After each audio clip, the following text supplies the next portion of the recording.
안녕하세요. 저는 결혼 7개월 만에 이혼한 30대 여성입니다. 연애 기간보다 더 짧은 시간을 보내고 결혼을 끝내게 될 줄은 몰랐네요. 그게 가능하기도 하다는 걸 이번 경험을 통해서 처음 알았습니다.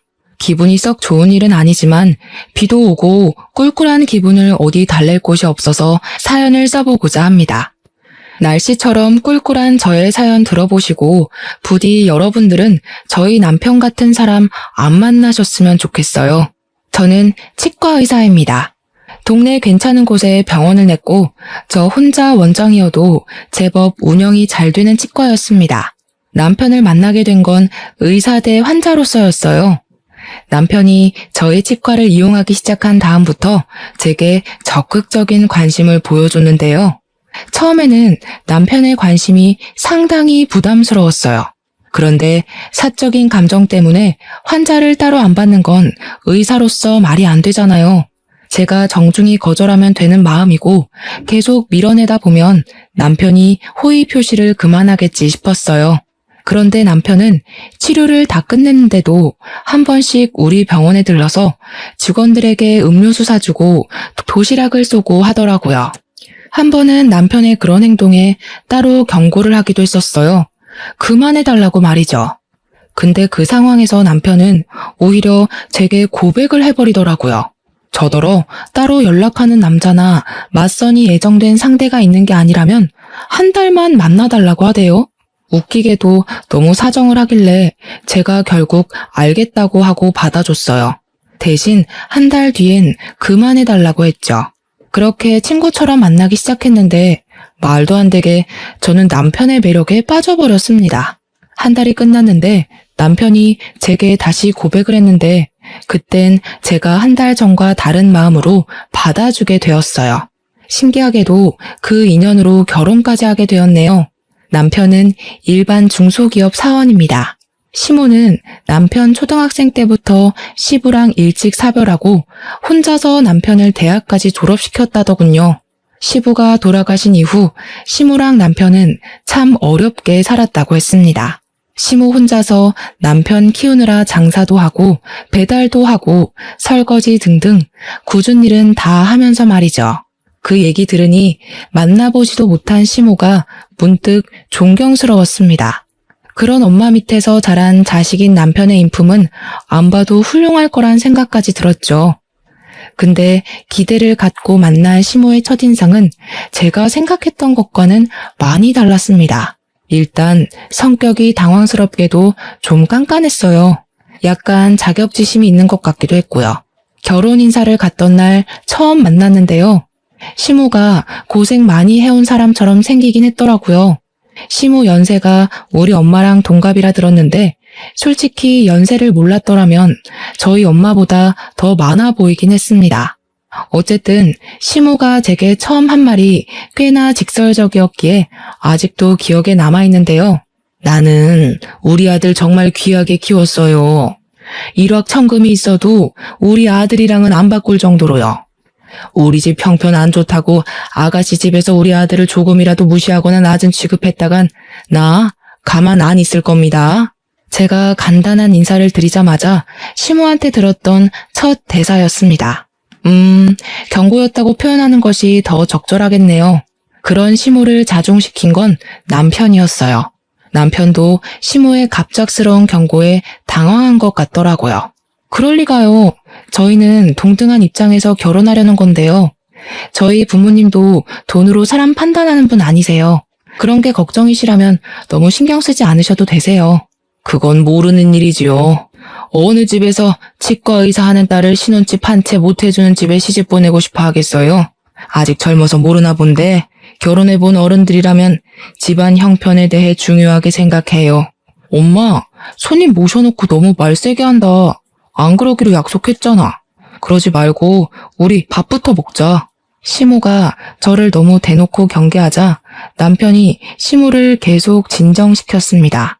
그래도 시모가 우리 결혼을 애초에 반대할 생각은 없었던 것 같았어요. 결혼 허락 못한다는 소린 안 하시더라고요. 그냥 좀 경계가 심했다 정도였어요. 어렵게 생계를 이어온 시모 입장에서는 아들이 기죽는 장가는 안 보내고 싶겠죠. 충분히 그럴 수 있다고 이해했습니다. 그리고 시모는 원래 좀 마음의 문을 닫고 있는 사람 같았어요. 저뿐만 아니라 남편에게 얘기를 할 때도 따뜻한 말씨로 대하는 건 아니더라고요. 어쩌면 만만하게 보이고 싶지 않아서 처음부터 나를 세우는 것 같기도 했습니다. 그래서 저희는 어렵지 않게 상견례 날짜까지 맞출 수 있었어요. 그런데 생각지도 못한 문제가 그때 처음 생겼는데요. 대화를 하는 내내 시모의 자격지심 말투가 조금씩 튀어나오더라고요. 저랑 남편은 젊으니까 시모가 하는 말을 어른이 해주는 조언이나 충고라고 생각하고 넘길 수 있거든요. 근데 나이 또래 사람에게 충고하는 말투를 사용하면 자칫 상대방의 반감을 불러일으킬 수 있단 말이죠. 저는 우리 아들이 워낙 좋다고 하니까 결혼시키는 겁니다. 저도 이 결혼 엎어진다고 아쉬울 거 없는 사람이에요. 그러니 우리가 그쪽에서 하는 만큼 혼수 못 맞춰준다고 해도 우리 아들 우습게 안 보셨으면 해요. 시모는 상견례 하는 동안 계속 이런 식으로 말을 했습니다. 시모가 나쁜 마음으로 저희 부모님을 대하는 게 아니라는 거 알지만 그래도 불안했어요. 괜히 남편까지 제 부모님 눈치를 보았을 정도니 저 또한 부모님 기분을 중간중간 살폈습니다. 저희가 기하게 큰 아들내미를 우습게 볼 리가 있나요? 있는 쪽이 더 부담을 하면 되니까 그런 걱정은 안 하셔도 돼요. 그저 우리 딸도 기하게 컸으니 예쁘게 좀 봐주셨으면 좋겠어요. 다행히도 친정 부모님이 시모의 마음을 좋게 이해를 해줘서 잘 넘어갔어요. 근데 아마 티만 안 났을 뿐 부모님도 마음이 안 좋으셨을 겁니다. 시모가 형편 차이 때문에 저를 너무 안 좋게 보는 것이 상견례 내내 속상했을지도 모르죠. 그래도 숨막히던 상견례가 무사히 끝나서 다행이었어요. 그날 식사는 우리 부모님이 계산하려고 했는데 시모가 아득바득 우겨서 시모가 사는 걸로 했습니다. 왜 그랬는지 알 것 같지만 굳이 묻지는 않았는데 나중에 시모가 남편한테 따로 얘기하는 걸 듣고 씁쓸했어요. 시모가 남편에게 이런 사소한 식사값마저 우리 부모님 쪽에서 내도록 하면 우리 집안 같은 사람들이 은근 남편 집안을 무시한다고 남편한테 잘 새겨들으라 조언을 해주고 있더라고요. 정작 저희 부모님은 혹시 시모가 괜한 자격지심으로 저를 괴롭게 하진 않을까 그걸 걱정하셨거든요. 그래도 남편이 저랑 시모 중간에서 다리 역할을 잘해줘서 상견례 이후에도 큰 문제는 없었어요. 시모가 여전히 저를 경계하는 건 감안해야 할 부분이라 생각하고 애써 이해하며 결혼 준비를 이어갔습니다. 제게는 주기적으로 참석하고 있는 모임이 하나 있어요. 결혼하기 전 모임 사람들이 저 결혼한다니까 남편을 미리 소개해달라고 하더라고요. 그래서 남편에게 양해를 구해 의사 동기 모임에 남편을 데려가 소개한 적이 있었습니다. 저는 예비부부 자격으로 참석했지만 그 모임에 오는 사람들은 다 결혼을 해서 부부 모임이나 다름없는 곳이었어요. 그중 제가 결혼 막차를 타는 입장이었죠. 제 친구들이랑 친구들 남편을 만나는 자리라고 했더니 남편이 상당히 긴장하길래 불편하면 안 가도 된다고 말해 주었어요. 그랬더니 남편이 그건 또 아니라대요. 제 친구들한테 잘 보이고 싶다 보니까 뜻하지 않게 긴장되는 거라고 괜찮다고 하더라고요. 그 모습이 귀여워서 저는 안심시켜주면서 데려갔어요. 이렇게 순수한 남편을 친구들한테 얼른 자랑하고 싶어서 저 또한 들떠 있었습니다. 실제로 모임 사람들한테 남편 자랑을 엄청 했어요.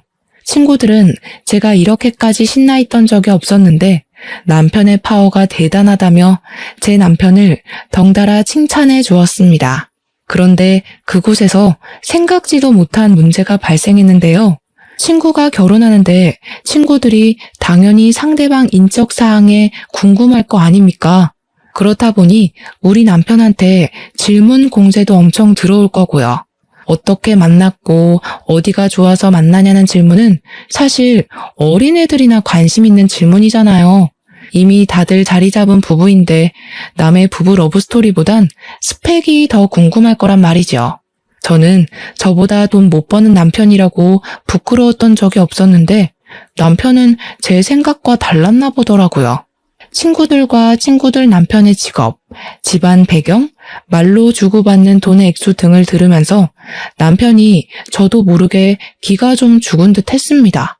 어느 순간 말이 없어지고 제 옆에서 묵묵히 밥만 먹더라고요. 제가 괜찮냐고 물어봐도 어색하게 웃을 뿐이었어요. 집에 돌아와서도 남편은 피곤하다며 말도 없이 그냥 바로 씻고 잠을 잤습니다. 참고로 저희는 친정 부모가 미리 증여해준 신혼집에서 동거 중이었어요. 아무튼 저는 남편이 자는 바람에 대화를 더 못해보고 걱정만 해야 했습니다. 남편이 뭐 때문에 기분이 안 좋은지 알 것 같아서 그렇게 생각하지 않아도 된다고 말해주고 싶었는데 그럴 수 없었어요. 실제로 친구들이 우리 남편 스펙이 좀 떨어지더라도 사람 인품은 모인 남편들 중에서 최고 같다고 칭찬해줬거든요.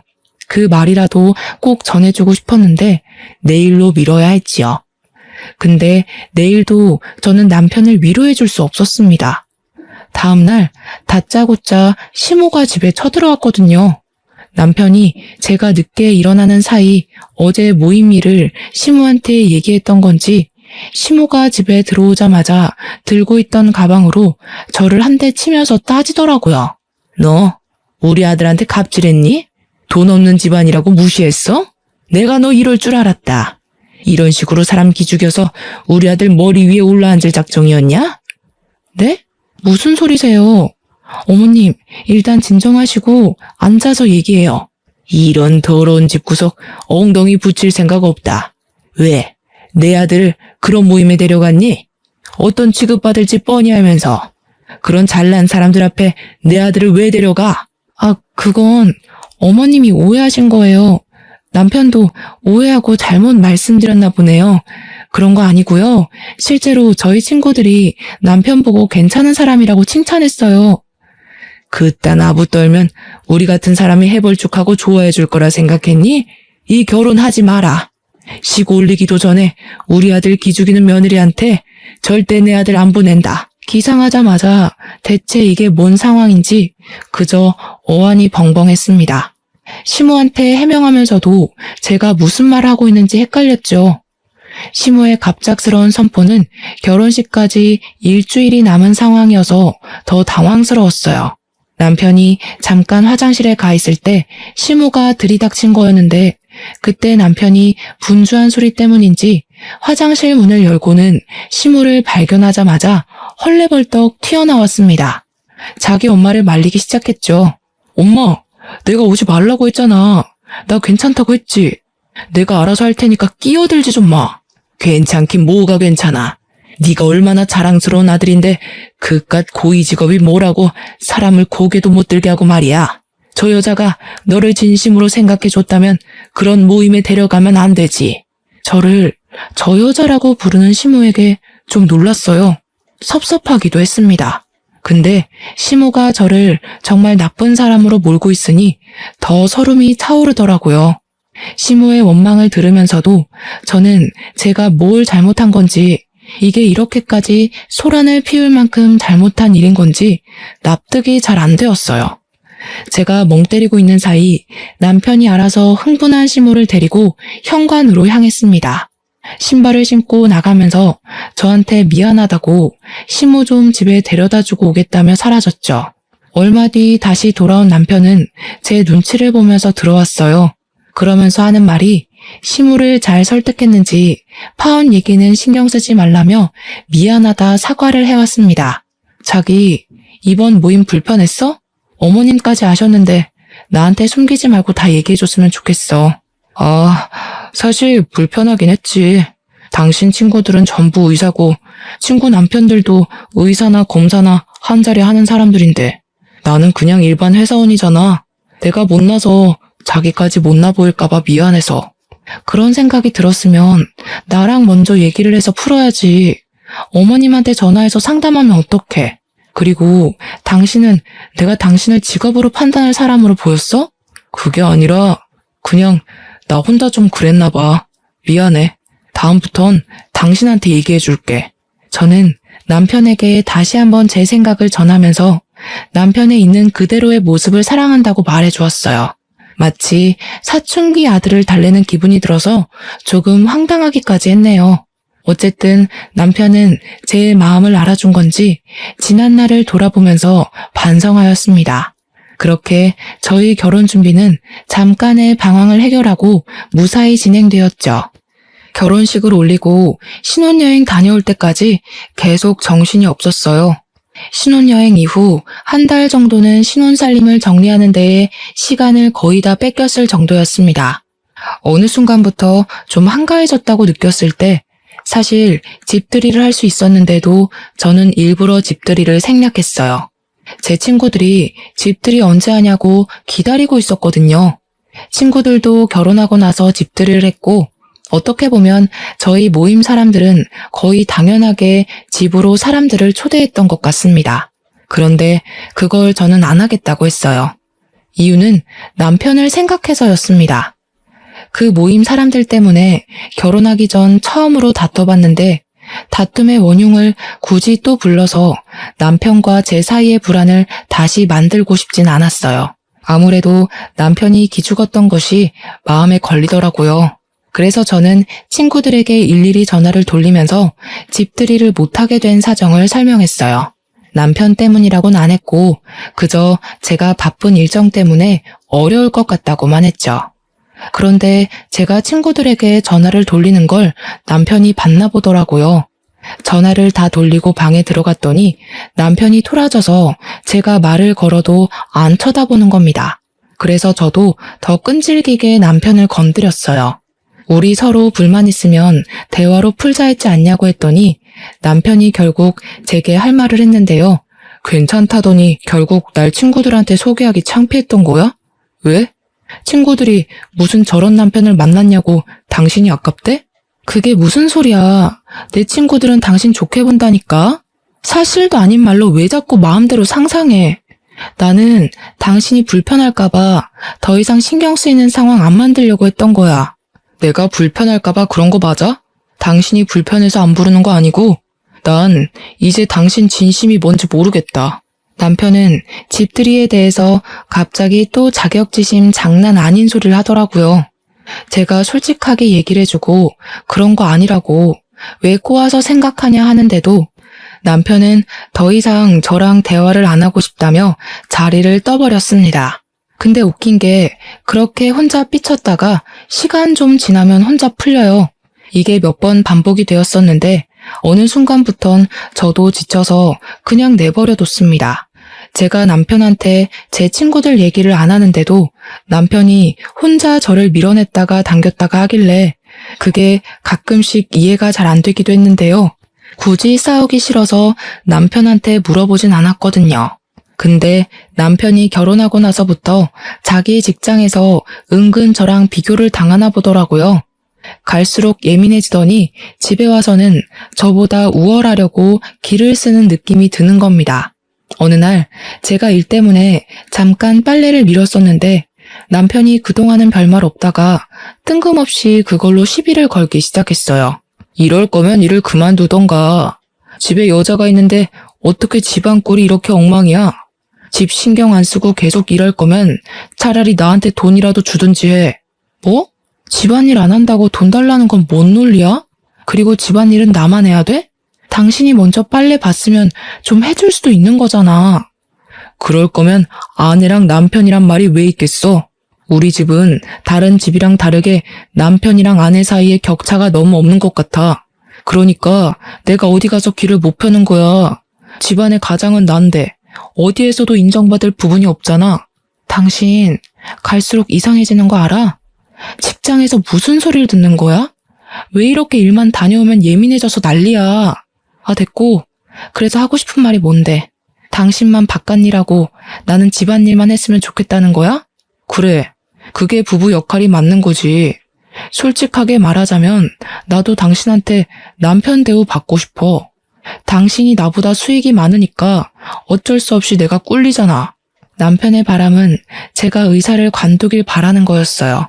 맞벌이를 하더라도 남편은 남편이고 부인은 부인인 건데 꼭 바깥일 집안일로 그 역할을 구분해야 하나요? 옛날이야 그랬지. 요즘은 남녀 상관없이 커리어를 갖고 결혼하는 사람들이 많잖아요. 저는 제가 탱자탱자 노는 마누라보다는 낫다고 생각을 하거든요. 남편의 제안은 정말 터무니없고 철없기만 해서 그냥 못 들은 걸로 하겠다고 하고 무시해버렸어요.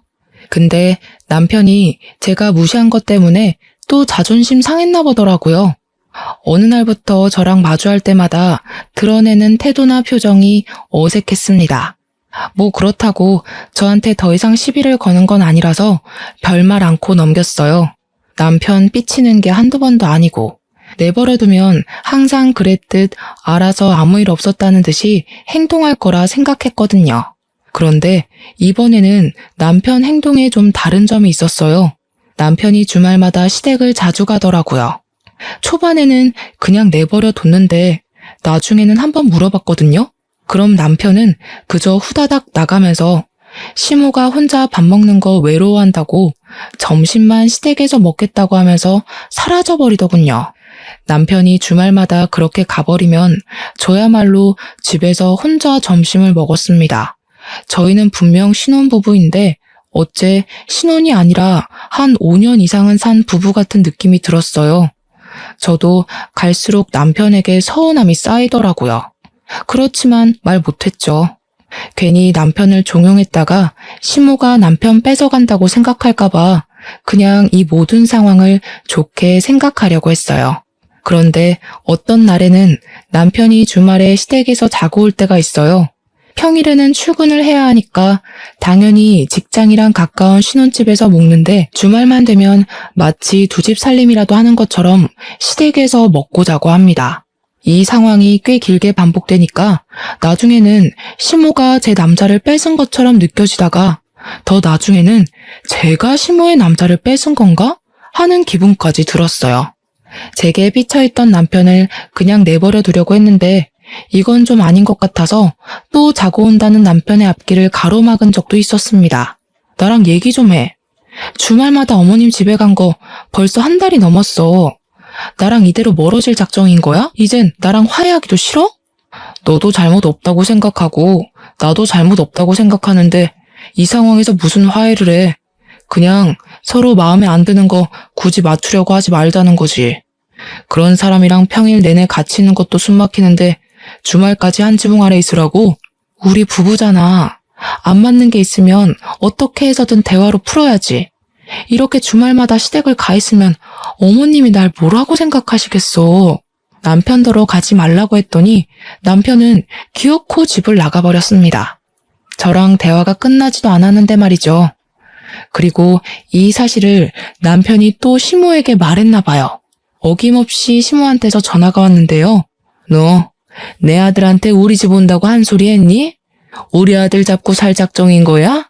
그럼 그렇지. 네가 우리 아들을 남편으로 안 보고 네 발 아래로 봤으니까 그렇게 함부로 사람을 지지고 볶겠지. 어머님, 도대체 남편이랑 저한테 왜 이러시는 거예요? 제가 남편 무시한 적 없다고 몇 번을 말씀드려요. 남편 좀 보내주세요. 어머님이야말로 계속 남편한테 쓸데없는 소리 하시니까 남편이 줏대 없이 흔들리는 거 아니에요. 이 봐라. 이젠 시엠이고 뭐고 없다 이거지? 아무리 의사라도 사람을 이렇게 무시할 순 없다. 우리 아들이 평일 내내 스트레스 받는 것 같던데 주말에는 좀 쉬게 놔둬라.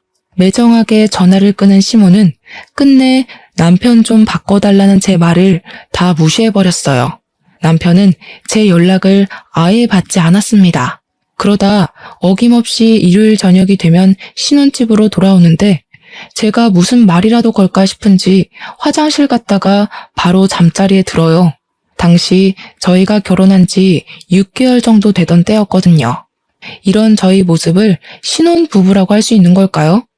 혹시 남편이 시모를 핑계대고 다른 데서 바람을 피우고 있는 건 아닌가 하는 생각도 해봤는데요.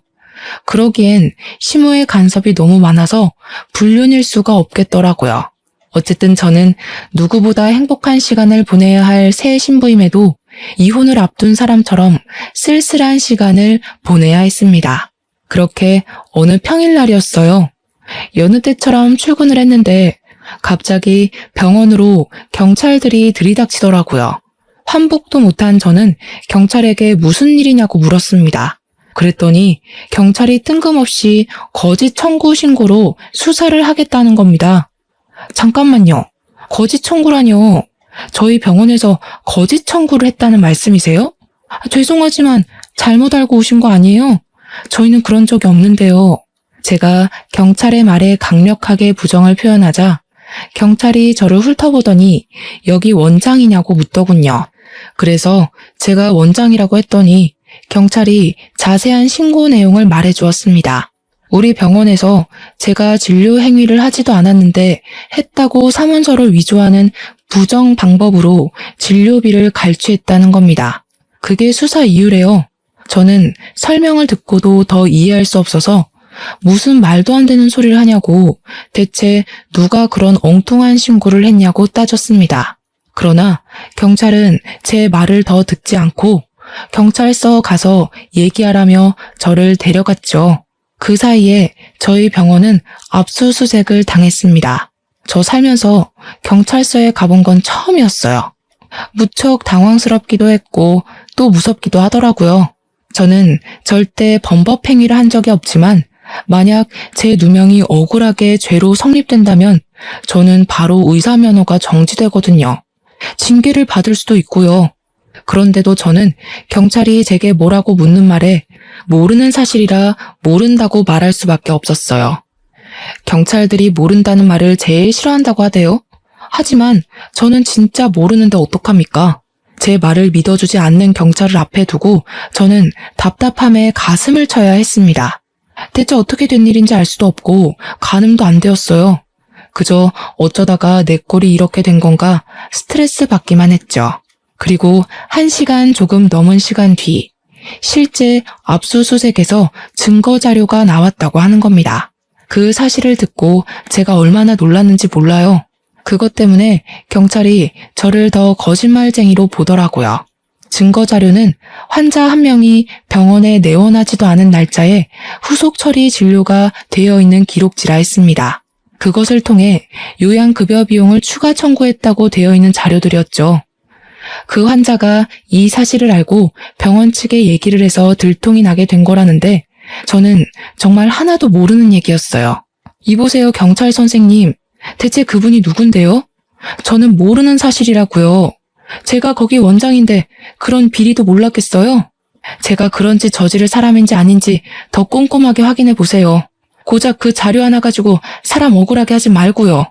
저도 큰 소리를 낼 생각은 아니었는데 그대로 가만히 있다가는 제가 완전 호구되겠더라고요. 그래서 항의할 수 있을 만큼 기를 썼습니다. 답답해서 경찰한테 계속 따졌더니 결국 경찰이 신고자를 알려주었는데요. 당황스럽게도 신고자는 우리 치과에 일하는 치위생사 선생님이었어요. 우리 병원의 치위생사는 총 3명입니다. 치위생사 선생님들은 저랑 같이 일한 연차가 기본 2년은 되어요. 그래서 제가 그 선생님들 성격을 모르지도 않고 대충 어떤 사람들인지도 알고 있습니다. 그 선생님들 중 한 명이 신고했다는 건데 제가 평소 생각하고 있는 선생님들 인품을 떠올리면 그럴 만한 인물들이 없어요. 그럴 리가 없어서 저는 당장 그 신고자를 불러달라 했지만 신고자 보호법 때문에 그럴 수 없다고 하더라고요. 저 이대로면 꼼짝없이 의사 면허 정지되는 걸 두고 볼 수밖에 없는 실정이었어요. 그 사이 제 사정이 남편한테 전달되어서 남편이 경찰서로 찾아왔는데요. 그래도 가족이라고 남편을 보자마자 마음 한편에 무서웠던 감정이 사르르 녹더라고요. 저는 제 억울한 사정을 남편한테 호소하면서 결국 눈물을 보이고 말았습니다. 우리 부부 한동안 다퉈서 말도 잘 안 섞었었는데 어려운 처지에 처하니까 냉각 끼고 뭐고 그런 건 전혀 개의치 않아지더라고요. 저 못지않게 놀랐던 남편이 저를 달래주는데 걱정을 많이 해줘서 고마웠어요. 든든하기도 했고요. 그런데 그것도 아주 잠깐의 감동이었습니다. 남편이 뜬금없이 황당한 소리를 하더라고요. 이참에 잘 됐어. 내가 일하면 되잖아. 당신은 그냥 집에서 푹 쉬면서 집안일 하면 되지. 너무 걱정 마. 내가 당신 평생 먹여 살릴 수 있어. 이렇게 그만두는 것보단 당신이 당신 손으로 직접 의사직을 내려놓는 게 좋았을 것 같은데 그건 좀 속상하겠다. 이게 지금 제 상황에 알맞은 위로인가요? 어째서인지 남편은 제가 일을 못하게 된 것에 대해 그리 속상해하는 것 같지 않았어요. 저도 모르게 남편이 남처럼 낯설게 느껴지더라고요. 그래서 맞잡고 있던 손까지 슬쩍 놓아버렸습니다. 남편의 말을 못 들은 척하면서 경찰한테 다시 제 의견을 어필했어요. 저는 이 사실 인정 못한다고, 내가 모르는 사실 때문에 자격정지를 받아들일 수 없다고 따졌죠. 그러면서 지금 이 상황에 대해 소송할 거라고도 했습니다. 그랬더니 갑자기 경찰이 아닌 남편이 나서서 저를 말리는 거 아니겠어요? 무슨 소송을 한다고? 어차피 완전 그만두게 되는 것도 아니고 6개월 정지 후에 풀릴 거잖아. 소송하려면 변호사 선임도 해야 되는데 왜 굳이 그런 쓸데없는 데 돈을 날려? 싫어. 내가 하지도 않은 짓 때문에 죗값을 받아야 되는데 당신은 당신 와이프가 억울하게 누명 쓰는 거에 대해서 속상하지 않아? 어떻게 아무것도 안 해보고 바로 인정을 할 수가 있어? 설마 내가 진짜 범법행위 저질렀다고 생각하는 거야? 그런 게 아니라 더 깊게 파고들면 그만큼 조사가 오래 진행되니까 그렇지. 그럼 당신 더 속상할 거잖아. 나는 당신 기분 걱정해서 얼른 넘기고 싶었던 거야. 그냥 6개월만 휴가 받았다고 생각하고 쉬면 안 되겠어? 남편이 저를 생각해서 말하는 내용은 전혀 저를 염두에 둔 생각이 아니었어요. 남편은 제 기분을 걱정해서라고 말을 했지만 제가 보기엔 남편이 이 상황을 빨리 넘기고 싶어 하는 것처럼 보였습니다. 설마 늘 내가 일을 그만뒀으면 좋겠다고 생각하던 사람이라서 막상 일 못하게 되니 그게 좋은 건가? 싶은 생각도 들었어요. 만약 그런 거라면 정말 너무 서운했습니다. 와이프가 누명을 쓰고 경찰서까지 왔는데 이 와중에도 자기 생각밖에 안 했다는 거잖아요. 제 생각이 정확하다는 증거는 없었지만 한번 그 생각이 들자 남편이 꼴도 보기 싫어졌어요. 그래서 저는 경찰서를 더 떠날 생각을 안 했습니다. 제가 버티고 앉아있자 제 고집을 못 이긴 남편이 한숨을 쉬더라고요. 그러더니 잠깐 화장실 다녀오겠다고 자리를 뜨는 겁니다. 화장실은 저도 가고 싶었던지라 남편이 자리를 뜨고 한 1분 뒤에 뒤따라 나갔습니다. 근데 앞장서서 가는 남편이 화장실로 안 가고 비상구 계단으로 방향을 틀더라고요.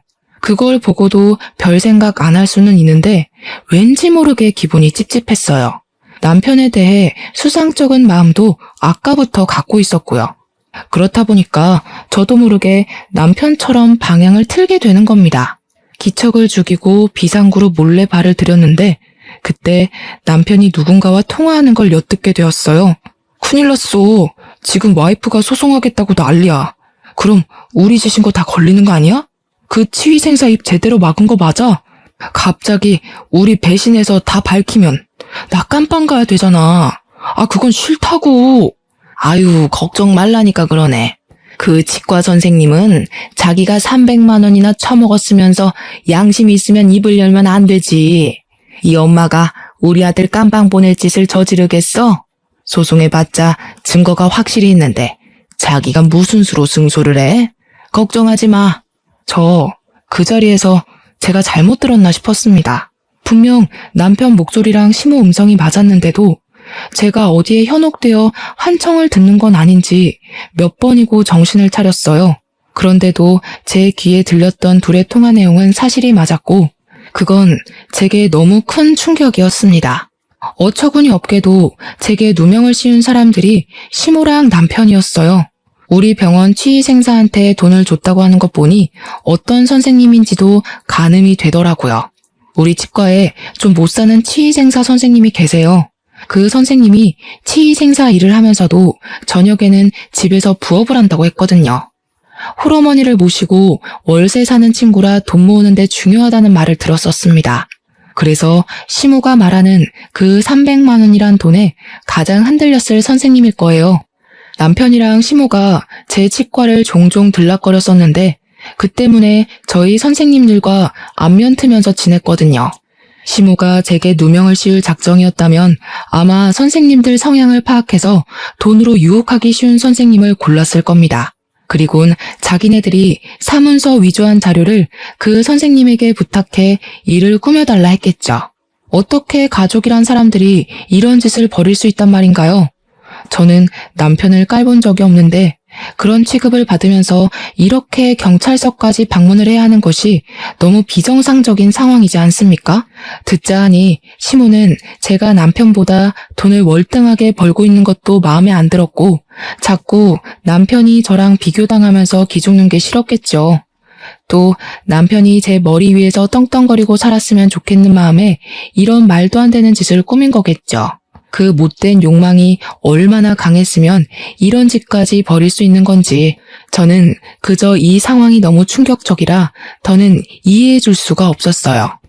비상구에서 엿듣는 걸 그만하고 저는 당장 비상구로 쳐들어가 남편의 뒤통수를 휘갈겼습니다. 구석에 처박혀서 발을 동동 구르고 있던 남편이 놀라면서 비명을 악 질렀어요. 저를 돌아본 남편 얼굴이 급격히 창백해졌는데 꼴 좋았습니다. 정말 실망이다. 그놈의 자격지심이란 게 이렇게 무서운 건 줄 몰랐네. 그냥 사람 대 사람으로 지낼 순 없었어? 나는 한 번도 당신을 못났다고 생각한 적 없는데 내가 세상에서 제일 찌질한 새끼랑 살고 있었구나. 이제 보니까 당신 못난 거 맞다. 내가 본 사람들 중에 역대급으로 못났고 불쌍해. 뭐? 어떻게 남편을 그런 식으로 말할 수가 있어? 아니, 대체 언제 들어온 거야? 설마 나 통화하는 거 다 들었어? 여기서 내가 안 들었으면 앞으로 나 어떻게 됐을까? 그거 생각하니까 진짜 끔찍하다. 멀쩡한 사람 속여서 직장 관두게 만들어 놓고 당신이랑 당신 엄마는 뻔뻔하게 기세등등했을 거 아니야. 가서 당신 엄마한테 전해. 그쪽 덕분에 안 그래도 찌질한 아들 시궁창 제대로 빠졌다고. 저는 남편이 들고 있는 폰을 뺏으려고 했어요. 그러자 남편이 피하면서 갑자기 제 앞에 무릎을 꿇더라고요. 여보, 그런 게 아니야. 당신이 어디서부터 어디까지 들었는지 모르겠는데 사실이랑 왜곡된 부분이 많을 거야. 일단 난 엄마가 시키는 대로 해서 뭐가 뭔지 잘 몰라. 장난하니? 나 처음부터 다 들었어. 더 듣기 싫어서 당신 머리통 후려친 거고. 어떻게 다 들킨 마당에도 발뺌하기 바쁘냐? 정신이 똑바로 박혔으면 사과 먼저 해야 되는 거 아니야? 아, 미안해. 진짜 미안해. 근데 난 진짜 엄마가 시키는 대로 해서 아무것도 몰라. 네가 우리 엄마랑 통화해봐. 남편이 아직 끊기지 않은 휴대폰을 제게 내밀었어요. 잘됐다 싶어서 저 바로 시무랑 통화를 했죠. 어머님 아들이 깜빵 갈지 안 갈지를 왜 어머님이 정해요? 안타깝게도 어머님 아들은 어머님 때문에 깜빵 가게 될 거예요. 저를 그렇게 일 관두게 만들고 싶었어요. 그런데 머리 쓸 시간 있으면 아들 의사 시키는데 기를 쓰지 그러셨어요. 왜 엄한 사람을 아들 아래 두려고 하신대? 너 일단 진정해봐라. 우리 만나서 얘기를 해보자. 아무래도 대화로 풀어보는 게 좋을 것 같네. 지금 내가 너희 집으로 갈 테니까 가서 기다려. 아니요. 아직 상황 파악이 안 되신 것 같은데 저한테 명령할 입장 안 되세요. 저 그동안 스트레스 너무 많이 받았거든요. 두 사람 깜빵 앉혀놓으면 제가 숨을 못 쉴 것 같아서 안 되겠어요. 이해 좀 하세요. 저는 전화를 끊자마자 남편을 발로 밀어버리고 그대로 비상구를 뛰쳐나갔어요. 당장 경찰서로 돌아가 증거로 제출했습니다. 제게 얻어맞고 욕먹은 남편이 뒤늦게 정신을 차리고 쫓아왔지만 증거물은 이미 제출된 뒤였죠. 경찰은 거기에 녹음된 남편과 시모의 대화를 듣고 증거로 채택해 주었습니다. 그때부턴 상황이 역전되어 시모랑 남편이 되레 구속이 되었어요. 사기죄와 사문서 위조죄는 제법 중죄라서 감방 살기 싫다는 남편은 끝내 감방 신세를 지게 되었죠. 그리고 범행을 도왔던 치위생사 선생님도 나중에 잡혀왔는데 그 선생님은 제가 그냥 합의해줬어요. 그 선생님은 나쁜 짓을 하려고 작정했던 게 아니라 돈 때문에 흔들린 거잖아요. 선생님의 어려운 생계를 걱정해서 고소는 안 했어요. 대신 우리 병원에서 해고하는 걸로 합의를 보았죠. 다행히 저의 의사면허 정지 처분은 취소 처리가 되었습니다. 하마터면 당당한 제 커리어에 빨간 줄이 그일 뻔한 게 계속 제 심장을 떨리게 만들었어요. 저에게 이런 짓을 한 그들을 용서할 수 없어서 고소를 했지만 그 전에 시모 얼굴 보고 꼭 한마디를 해주고 싶더라고요. 그래서 시모가 구속되기 전에 얼굴 보러 찾아갔었어요. 시모는 저를 처음 대면했던 그때처럼 날선 눈으로 노려봤습니다. 여태까지 아들 혼자 키우면서 열심히 사셔놓고 왜 스스로 무덤을 파셨어요? 얼마 안 남은 인생 아들도 못 만나고 시간만 축내게 생겨서 어떡해요? 열등감만 죽이셨어도 그쪽 노후는 꽃밭이었을 텐데 아쉽네요. 내 노후는 너만 아니었어도 편했어. 처음부터 순진한 우리 아들 꼬셔서 머슴살이 시키려고 했던 게 누군데? 그 꼴이 불보듯 뻔한데 내가 그걸 그대로 둘 리가 없잖아. 도대체 어떻게 사셨으면 사람 말을 안 믿는 거예요? 그쪽 행동이 잘못돼도 한참 잘못됐기 때문에 상황이 이렇게 됐다는 거 모르겠어요? 제발 깜빵 다녀오면 정신 똑바로 살길 바랄게요.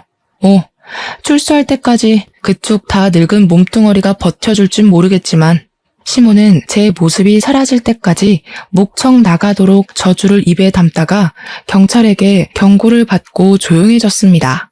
그 뒤로 그들 소식은 잘 모르고요. 저는 개인적으로 병원을 이전하기로 했어요. 전 시모와 전 남편이 출소하고 나와도 저를 찾지 못했으면 싶었거든요. 같이 일하던 선생님들은 고맙게도 제가 이전하는 병원으로 같이 와주었습니다. 현재는 이전한 병원을 정리하면서 새 선생님 한 분을 더 고용하느라 아주 정신없는 나날을 보내고 있어요. 새로 시작하는 병원에서는 부디 사건 사고 없길 바라고 좋은 일만 있었으면 싶네요. 그렇게 저랑 전 남편은 연애 2년에 결혼 생활 7개월로 종지부를 찍었습니다. 행복하고자 약속했던 결혼이었는데 너무나 불행했고 2번 다시 결혼을 꿈꾸기 싫을 만큼 악몽 같은 시간이었어요. 부부가 결혼해서 마음 맞춰 사는 건 기적 같은 일이라는 걸 깨달았어요. 그리고 결혼 연차 10년, 20년 찍는 분들을 정말 존경하게 되었어요. 분명 안 맞는 부분도 있으실 텐데 수많은 고비를 넘고서 미래를 함께하고 계신 거잖아요. 박수받아 마땅한 분들이 아닌가 싶습니다. 아무래도 제 내면을 더 키워야 될 것 같아요. 당분간은 일에만 열중하면서 왠지 다시 얻은 것만 같은 저의 인생을 잘 가꿔보도록 하겠습니다. 꿀꿀했던 제 사연 들어주셔서 감사드리고요. 함께하는 동반자와 쭉 행복하셨으면 좋겠어요.